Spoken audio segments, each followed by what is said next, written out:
Well, first of all, I think that there is a bond that all entrepreneurs have, having gone through this kind of amazingly meaningful but hair-raising experience of starting something, feeling passionate about it, through your vision, attracting talent, attracting capital, and then that weight of responsibility that comes from, whoa, there's all these people whose livelihoods depend on decisions I'm making, and there's people that have invested millions of dollars in my vision, and that can be bone crushing.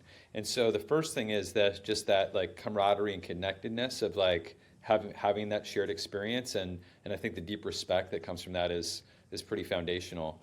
But then, so both having been entrepreneurs, but then I had the experience that very much rhymes with what Maite is going through, of selling my company to a bigger company, and in our case, having an opportunity to transform that larger company, which we did somewhat. It's again, the legacy of our business is now a huge part of that company, and people that came over through the acquisition are running huge parts of that company.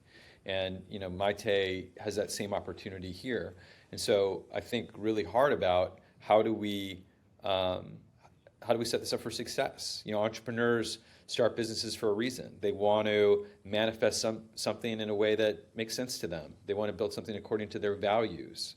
They don't want to be told what to do. And so, but when you're bringing in a new product into a bigger organization, there's all this coordination that needs to happen. So how do you preserve that kind of energy and agency that would have attracted any entrepreneur to starting their own business, but manifest it in the context of something bigger, in a way that creates like a virtuous feedback loop, as opposed to one which often happens when entrepreneurs sell their companies, where a year or two in, they're like, yep, my earn-out's done. It wasn't fun from the moment we sold the company, and so I'm moving on. And so very much trying to manifest something different, and by sitting in her shoes a bit.